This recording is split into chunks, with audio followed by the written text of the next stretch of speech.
Well, it's held on to win here, Time to Dazzle. I'd say that's the first runner in our area for William Freedman, who trains at Scone. It's a 4-year-old bay mare. Fred podcast is back. I'm Belinda Meyers, and together with Friends of Mr. Ed co-founder and COO Rich Busso, we're very excited to welcome trainer Will Freedman, the newest Fred ambassador, onto the podcast. It can be a bit of a lonely sport, even ownership, because you're not always introduced to your fellow owners, which, it'd be like joining a football club and playing football, but never seeing your teammates until you played with them. So that's what I really enjoy about the app and the concept. Will is part of one of Australia's most famous and successful racing families, and after learning the trade with his father and uncle and all over the world as part of the Godolphin Flying Start program, he's now a trainer in his own right. How's life in the beautiful Hunter Valley, Will? Yeah. I haven't had a whole lot of runners, but we're making the best of what we've got. It can often be hard getting started, but I've had some good support, and I've done as much marketing as I probably can do without having too many runs on the board just yet. But no, it's been somewhat of a dream start, so I'm very, very fortunate for that. Was there ever any doubt you'd end up having this career given your family background? Oh, plenty of doubt. It was I wouldn't have been growing up having the ambition to be a horse trainer. In fact, I probably steered away from it for a while and went down some other career paths. I think I started wanting to be a professional golfer and then thought that was too hard, so I went to Rockstar, and then horse trainer might be the easiest of the three. So no, but I spent, when I was about 20, in my low 20s, I went up and spent a season at Harry and Arthur Mitchell's farm, Yarraman, up here in the Hunter. Yep. It was my first real horse job, like hands-on horse job, and I just fell in love with the animal more than anything. So, and now it's learning more about the industry, and the more you learn about it, the more intriguing it gets, because it's a very complex. It might be simple in its nature, being around the horse, but it's quite a complex industry. And if you can uncover a few little niches, there's certainly success to be had.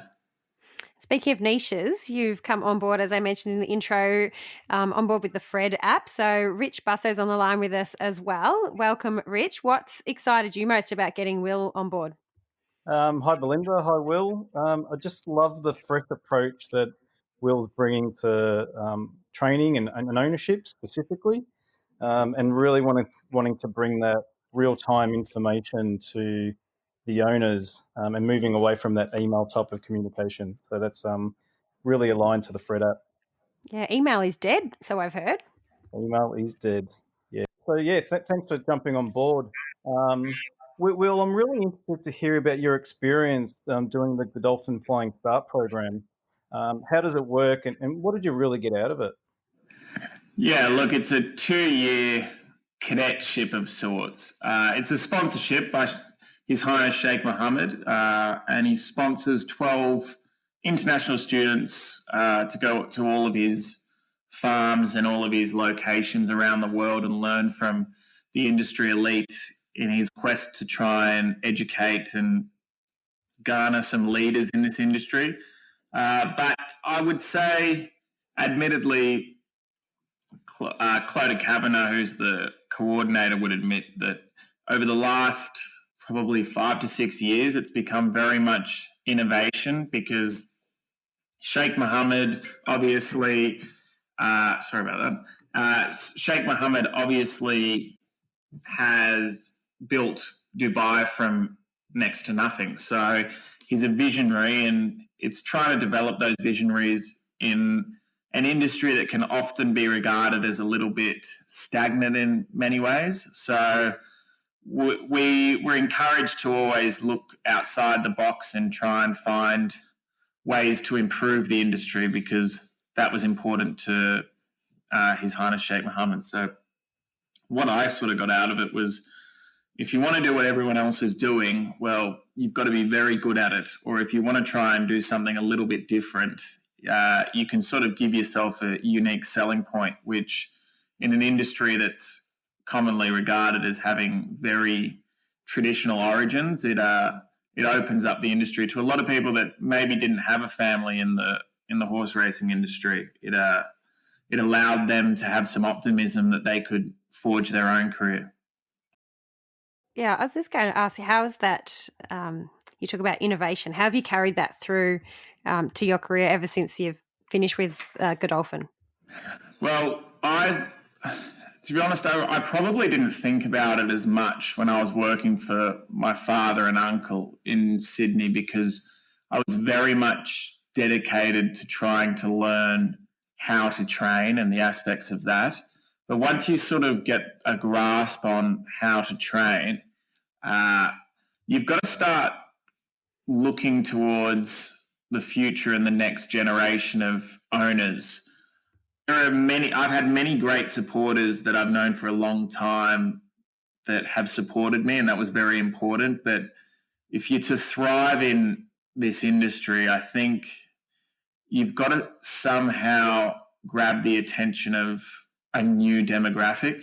And I thought that the most appropriate way for myself, I wouldn't say I grew up with social media. I think social media began as I was growing up. I think I'm probably half a generation away from the younger generation from having really grown up with it. But I understand it enough that I saw social media as a big tool to get building my profile, and I tried to be as educational as possible because I saw that as an opening in the market, that a lot of the public didn't actually know the work that happened behind the scenes. And I used that as a unique selling point to begin, and trying to explain the sort of things we do in horse training to open it up to the public.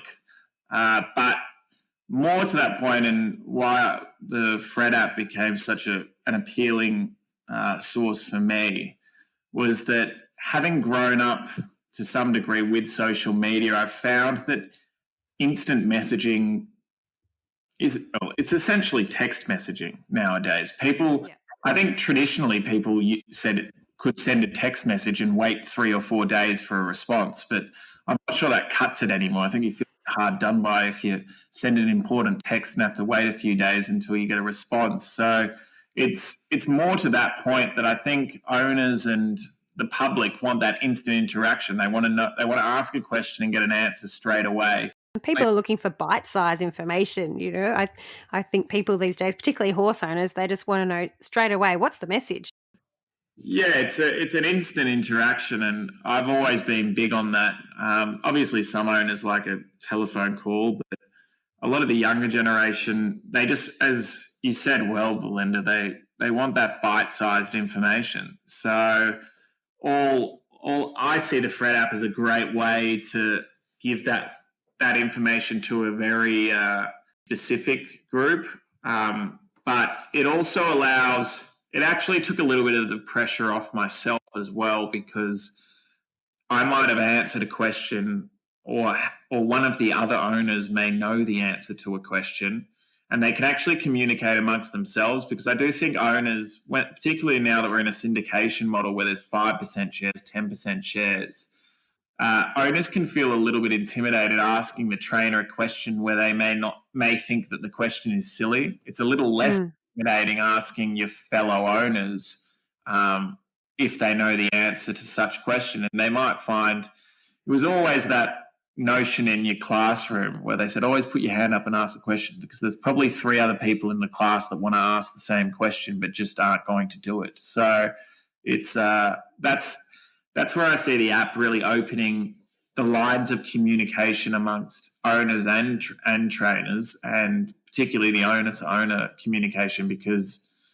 like we've talked before off air, that it can be a bit of a lonely sport, even ownership, because you're not always introduced to your fellow owners, which, you know, it'd be like joining a football club and playing football but never seeing your teammates until you played with them. So that's what I really enjoy about the app and the concept. And what do you think ownership's going to look like in 3 years from now, 5 years, 10 years? Do you think it's going to be different to how it is now? Yeah, I certainly do. I think we're in a transitional stage right now. We've opened up syndication so well in Australia. It hasn't been adopted anywhere else in the world. But we're going to get to a point where, like, if I talk it to you from a trainer's perspective, you hope you're giving your owners enough information in your communication to not feel them having the need to ask you too many questions, because it's a very time taxing job with all the little tasks that are involved. But I certainly think that you'll find there are more communities around horse racing. I think Twitter sort of has opened up that aspect to it where people can follow people and keep tabs on what other followers are saying. And I know some of my followers have met trainers, or even my father's met very good owners on Twitter just by randomly people following and interacting on Twitter. But it's going to get taken to a new level where we're going to have these racing communities that want to interact with other people that have like-minded interests. And that's not to say all owners get along. They don't. But it's certainly, there's got to be more of a specific area where you can meet people with that like-minded passion. And I think you'll find syndicates won't necessarily have to be organised syndicates, while they're obviously going to still exist because they buy horses and spec horses and then on-sell them. You'll find that there'll be little groups of owners that want to go into 4 or 5 horses together because they enjoy one another's company. But at the moment, there's a little bit of a lacking of accessibility for those owners to meet one another. And I think trainers are going to have to encourage that owner-to-owner communication, because it's a great way to develop somewhat of a team-building exercise where owners can meet other owners that have the same views as them. That they might like buying 2-year-olds, or they might like buying 3-year-old classic, or they might like buying stayers. But as I might be harping on the same point, but there's just a lack of accessibility for that at the moment. They have to really dig. They have to dig too hard to find those types of people, and that's really limiting the industry to friends and family racing with one another, rather than, you only have to look at online dating. It's like, I have a wonderful partner, Rachel Hunt, but Tinder's obviously been a big hit because people have been able to meet people virtually. And I think horse racing eventually will have to move down that path. Yeah, you don't know what you don't know, and you don't meet people until you have a way to connect with them. At the moment, it is pretty limited to just connecting if you happen to be in the same place at the same time at the racetrack or in the mounting yards. So, like you say, it's Tinder, it's social media, it's all the ways that the community are connecting outside of racing, and really just bringing that into our industry. And definitely, I think actually COVID, funnily enough, has shown people that we are still so connected. I mean, I'm lucky to be in Scone. I know both of you are in Victoria, which is a bit harder at the moment, but I still feel that connectedness between people, even when we were in lockdown. And I think the younger generation are a little bit bolder digitally than they are in person, and I think that's a product of bringing. But I think it's something we've just got to adopt, rather than try and change young people's way of doing things, which every generation thinks the younger generation are doing everything wrong, which I understand has gone on the test of time. But I certainly believe horse racing it needs to be open to that, and getting people in at a young age is is important. There are a lot of young people that have, enough money to own a small share in a racehorse, and it's probably something with country racing in New South Wales and the prize money on offer, and because we're getting a lot of recycled horses from some of the bigger owners, younger people can sort of jump on board at an affordable rate. And, it only takes a handful of those young people to become successful in their line of work and have, plenty of money to buy some expensive racehorses that we all like to watch racing on a Saturday. This is the Friends of Mr. Ed podcast with Fred Ambassador Will Freedman. Yeah, I think, Rich, I'll put you on the spot and ask you, you see the profiles that people create when they sign up to Fred. I think it's fair to say that more often than not, it's to meet people, to socialise. I love racing because I love going to the races and seeing other people. It's not because I want to win my fortune, or it's not that I want to have the next stallion. It's I want to meet people. Yeah, it's all on the social side. We've been blown away with the comments people are writing on their profiles, with the passion to connect, to be socially active, and just to have a share in a racehorse. And what we've also found is, we've created many micro syndicates of friends and family, and we've created syndicates of 20 that are all first-time owners. So, opening up that barrier of entry is really what we're all about, and showing people that it's not that hard to get into horse ownership, and being socially connected through the Fred app is makes the life a lot easier. You start out small with 1% here, 2% there, and then the next thing you know, you've got shares in 12 horses, not looking at anyone in particular. Rich, Nope. Will, thank you so much for coming on the podcast. We're really pumped to have you as part of Fred, and we're definitely going to pick your brain very regularly for lots of ideas on how we can keep shaking ownership up. Yeah, look, as I said, we're in a state of transition now, and the game will change, and it always has. It's never stayed the same. I've watched my family grow up in a completely different era. It was the likes of, you still had jockeys windmilling from the top of the straight. It's just small things like that. But certainly communication and ownership has changed significantly. Australia has done tremendously well to make ownership accessible financially to people, but unfortunately that's not the only barrier in owning a racehorse.